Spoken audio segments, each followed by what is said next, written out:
Hey guys, what's going on? It's me, yours truly, Crouton, and I'm not in my new normal form. You probably noticed that. I am in an audio recording. That's crazy. Yeah, we're gonna be talking about Loki season 1. It was very good. It was amazing. But before we get into any of that, we gotta talk about my ranking scale, and I'm going to be using this in like pretty much any like rating or review type thing I do. So let's get used to it. Starting off with 1, and it's 1 to 10, or 1 through 10. 1 is just the absolute worst things ever. It's horrible. Not really anything usually goes in that category, but it's there just in case.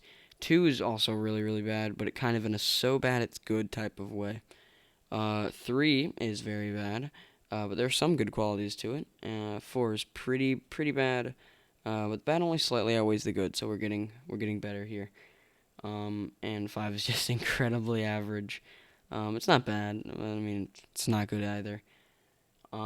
6 is it's okay. It's pretty good, but it's still got a solid amount of bad qualities.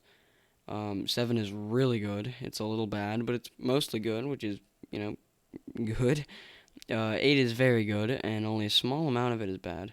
9 is amazing, but some very small, incredibly small disappointments or just kind of bad things prevent it from being a 10. And 10 is just zero flaws whatsoever, and it's pretty much just perfect. Yeah, not really anything usually gets a 10 or a 1. Um, but hey, we'll see if in the future anything happens. That's enough with the initiation, what's it called? Orientation type stuff. That's probably not it, whatever. Let's get into my thoughts on episode 1.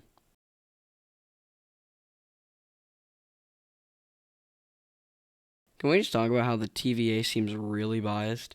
Like, out of everyone who participated in the time heist, Loki is the least guilty. Like, out of Iron Man, Thanos, Ant Man, you could arrest all of them and it would have been fine. But you arrested Loki, I guess it's just because He Who Remains, Kang the Conqueror, needed this specific Loki. Honestly, Multiversal War seems really cool. I knew the timekeepers were suspicious from the beginning. The second I saw this, I knew they were sus. Also, I've been in the Kang gang since the beginning. Just figured I'd mention that. So, Loki was DB Cooper. Cool. Overall, this was not amazing. It was a really good episode. It was a little boring when you look back at it, like in retrospect, but it was still really good at setting up the characters in the series, which is all you can really ask a first episode to do. So my ranking for episode 1 of Loki, season 1, is 7.5 out of 10. Moving on to episode 2, The Variant.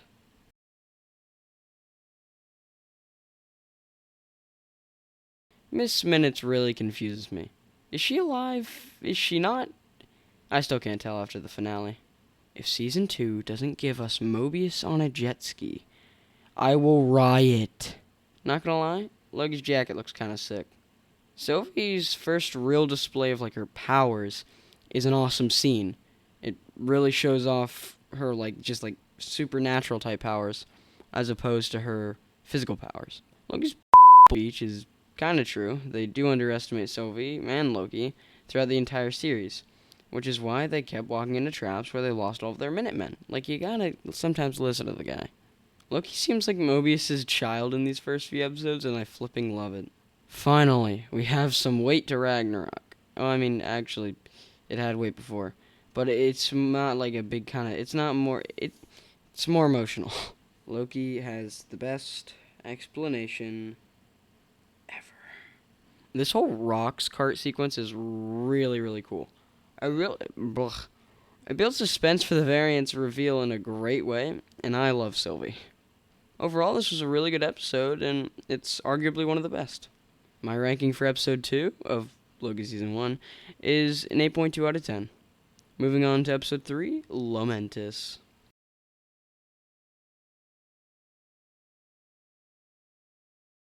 Dang, Sylvie's a really good fighter.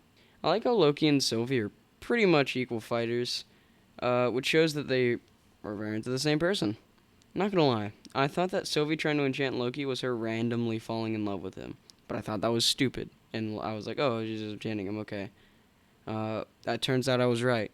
Okay, we need to talk about that seemingly really random scene with the old lady in the middle of nowhere who like had a husband that was I really thought that was setting something up and she was going to come back later and somehow help them escape the planet. But nope. It just seemed like a really random way to get them to the train. They could have come up with kind of anything better. That was just kind of random. Feels like a kind of waste of time.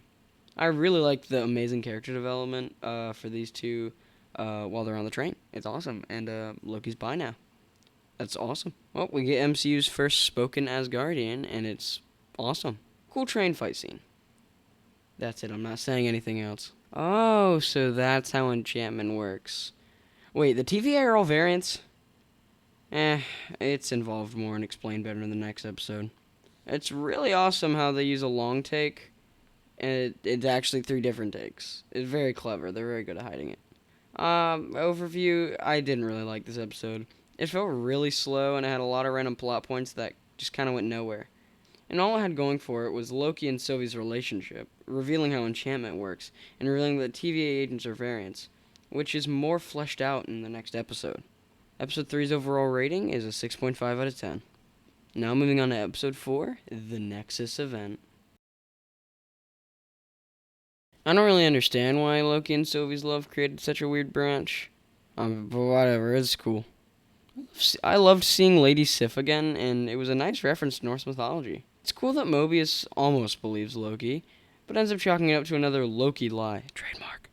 And this was the moment I knew Renslayer was evil. Big sad.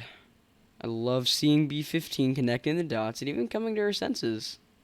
Mobius finding out the truth was such an exciting and weirdly tense scene. Good job, Marvel. I absolutely love watching these two work together. Maybe even more than Loki and Thor working together. This scene was so tense. Then awesome and tense at the same time. And then it was just sad. And that sadness lasted for a little while longer through the episode. I'm really happy he survived. Dang! She doesn't even remember. That's cold, Ravonna. Boom! The big timekeepers reveal. I knew they were fake. Aw yeah, B-15, let's go. Take them out. Oh, okay. Loki and Sylvie in the brawl. They're doing good. They're doing pretty good. I like it. Alright, this confused the hell out of me. But it was also the moment that I knew he and Mobius somehow survived pruning. I gotta say, I wasn't expecting to get the Loki's actually alive reveal until the next episode. But I mean, this is really cool too. Ooh, are those variant Lokis? This was an amazing episode. It tackled so many massive plot points and big reveals, and really well, I might add. The only thing I didn't really like about this episode was the kind of weird Nexus event created by the two Lokis, but even that I don't think is that bad. Episode 4's overall rating is a 9.5 out of 10. Moving on to Episode 5, Journey into Mystery. Best opening shot of the entire series so far. With the panning around the TVA to the Timekeeper's chambers to one of their severed heads, to then the Void, then the awesome post-apocalyptic landscape with a giant smoke monster, Alith, and the 5 Lokis. Super cool. I gotta say, Renslayer did have me fooled for a moment. But when Sylvie got suspicious, I caught on, so thanks, Sylvie. Didn't expect Sylvie to prune herself. And going to when she wakes up in the Void, didn't expect her to enchant Alith or for Mobius to swoop in to pick her up. All of this was super cool, though. Okay, here's a quick little Loki review. Classic Loki is really cool. I love his backstory and how he just appears to be an old weathered Loki. Boastful Loki is really funny, and it's a classic Loki move to betray his king the second he thinks he can obtain power. I also really like his custom-made Mjolnir. Kid Loki is weirdly awesome. I mean, he killed Thor. That's awesome. Also, he's got a really cool sword, which is from Norse mythology, I learned. President Loki is hilarious and part of one of the best scenes of the episode. The army of Lokis is similar to Boastful Loki in the fact that they take the quickest opportunity to betray their leader. Classic. Quick side note, is the Throg in the Jar Alligator Loki's Thor, or is it just a prune variant Thor? I'm going with Alligator Loki. I love Loki's reunion with Sylvie and Mobius. That's all I have to say. It's just great. Aw, cute moment between these two. Cute. The last time that Loki and Mobius see each other. Kind of. I hope that they reunite in Season 2. Whatever happened to Kid Loki and Alligator Loki? Did they just not notice that Classic Loki had left, or were they just fine with him leaving to pretty much go and die? This scene was awesome. Nice double enchantment by Loki and Sylvie. As an overall overview, this episode doesn't really have any bad moments per se, but I just personally prefer it less to episode 4. But it's still really good. So its rating overall is a 9. Now on to episode 6, For All Time, Always.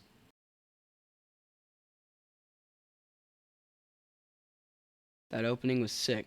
Not as cool as the last episode's opening, but still really cool. And this is where I pissed myself. Not gonna lie. I was expecting to see those trailer shots of King Loki and Battle of New York Loki, but I guess they cut them for the flow of it all.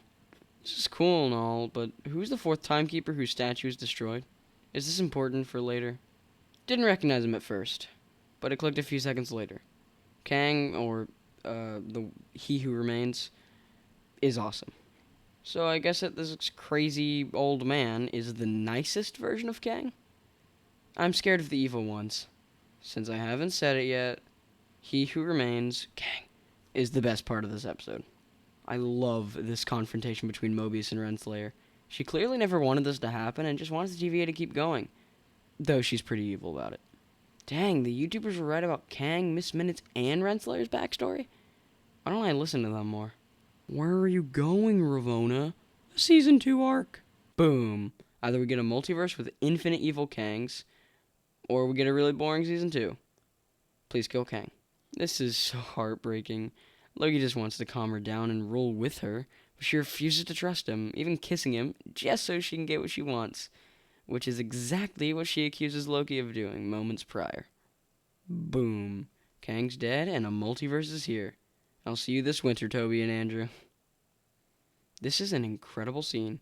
You can almost tell that something was off with Mobius and B-15 by the way that they acted, and the reveal was almost an I knew it moment, but also very unexpected.